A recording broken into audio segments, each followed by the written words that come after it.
Alors dans notre schéma d'entraînement, nous avons regardé les déplacements vite fait, donc particulièrement le pas chassé. Le pas chassé qui nous a amené donc en position latérale.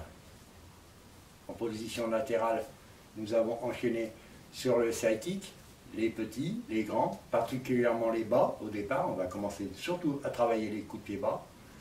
Donc le side kick fouetté avec le pas chassé.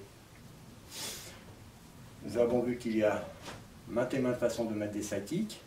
Une fois que nous avons mis donc nos side kicks, nous avons intégré le premier coup de poing qui va avec une attaque latérale, c'est-à-dire un revers fouetté.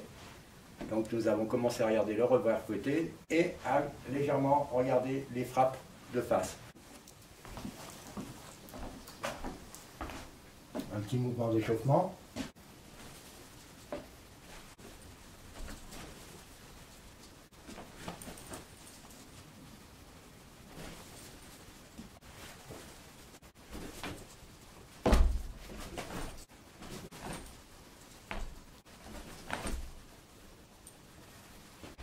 On va donc continuer à regarder notre pas chassé avec nos side kicks. Là, on va regarder donc le side kick un peu fouetté. On pourrait dire que c'est un side kick de poursuite, parce qu'on va en enchaîner deux, on peut en enchaîner trois, on peut en enchaîner deux, après on peut faire un coup de pied retourné. Il y a plein d'options. On en met deux de suite. Alors on va enchaîner deux side kicks un peu fouettés, en protection. L'adversaire recule, on le poursuit. On en met un autre.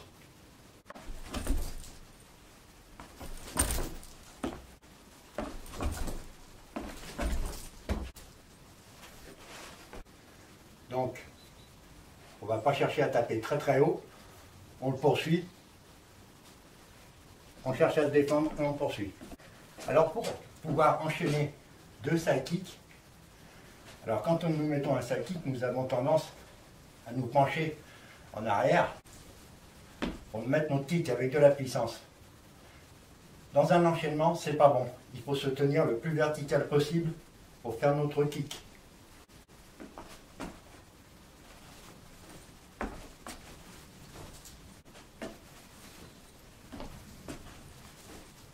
On va rester droit.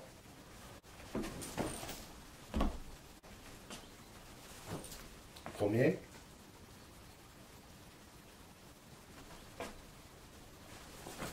Deuxième.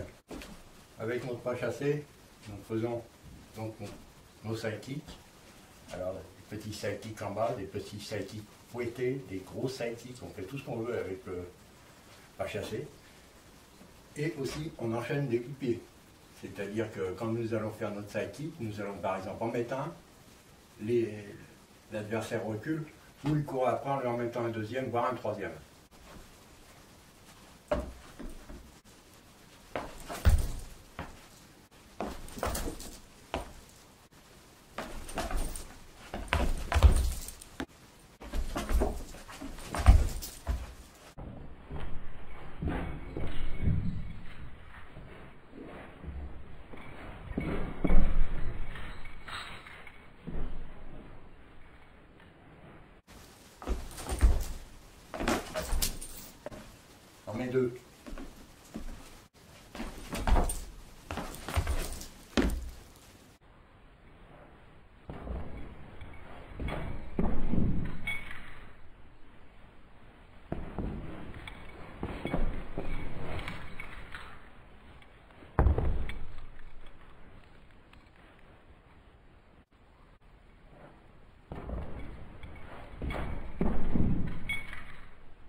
plus je me tiens droit, plus l'enchaînement est facile. Plus je vais me pencher en arrière, plus il y aura un temps entre les deux coups de pied.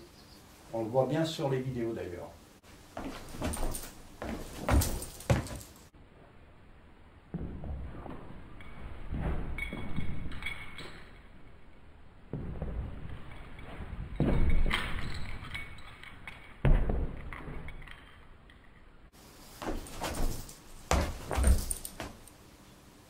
Nous allons regarder maintenant 2-3 frappes qui se font de face et de près.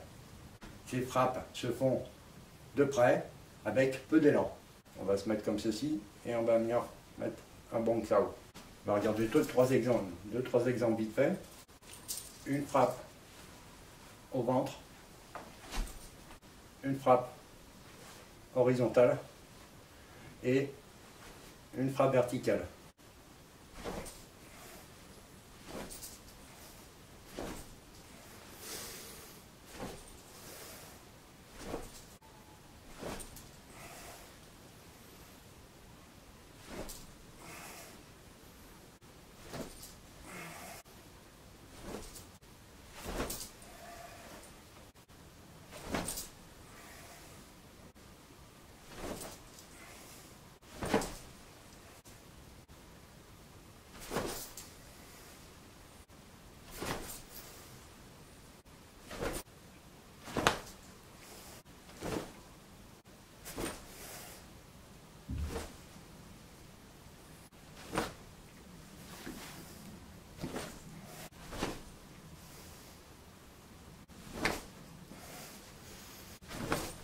Une frappe horizontale.